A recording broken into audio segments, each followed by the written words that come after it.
Dag, jeg hedder Jan Clem Olsen, og jeg er bilkonsulent hos Automondo.com. Vi er et 100% online firma med speciale i at importere biler fra det amerikanske marked. Vi sørger for, at du får en bil hjem på danske plader, registreret, lige til at køre hjem i. Alt du skal gøre, er at gå ind på vores hjemmeside, Automondo.com, lave en forespørgsel og sige nøjagtigt, hvad for en bil du leder efter, mærke, model og kilometerantal. Derefter finder vi lige netop den bil, der passer til dine behov. Hvis du vil videre med processen, gå ind på vores hjemmeside, find hvad du søger, og vi vil kontakte dig og sørge for resten.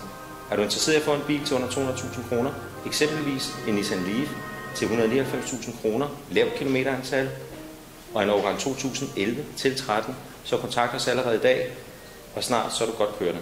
Tak. Det føles meget let at køre. Altså, gør den det? Også sådan light rollover, altså i bevægelser. Der føles sådan meget let at køre i. Det er rigtig dejligt.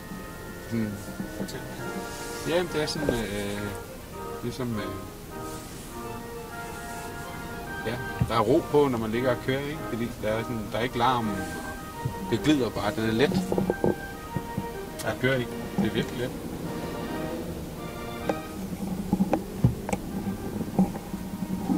Så det er rigtig godt, det her. Så man så også tænker på økonomien i det. Så. 200 km på en opladning. Ja. Der koster 10 kroner. Det er bare fantastisk. Det er 5 kroner per kørt. Altså, det er næsten lidt ligesom, når man starter et fly op med lyden.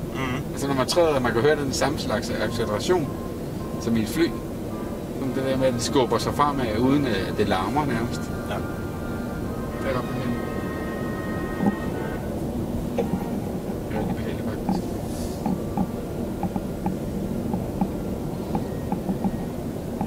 Tillykke med din nye bil. Tak for det. Den er så lækker at køre i. Så hvad er dit indtryk af den samlede køreoplevelse? Det er en helt ny fornemmelse om, at man kan komme afsted for næsten ingen penge, og så samtidig nærmest lydløst. Og hvordan vil du sammenligne med en almindelig bil? Altså, hvis jeg ikke vidste andet, så havde det jo bare været en almindelig bil på nær lyden, ikke? I forhold til hestekraft og sådan noget, hvordan man mærker at køre. Ja. Så er der ikke noget nyt. Så den er som at køre som en almindelig bil? Ja, det er den faktisk. Bortset for den. Ja. Affjedringen, hvordan synes du den var? Den var rigtig god også. Den var rigtig god. Ja. Accelerationer? Den var hurtig. Meget hurtigere, end jeg havde forventet. Ja. Af en elbil. Det var rigtig fint. Ja. Så det var godt. Jamen, jeg håber, du får mange gode kilometer. Det er jeg sikker på, at jeg gør. Tak for det. Selv tak.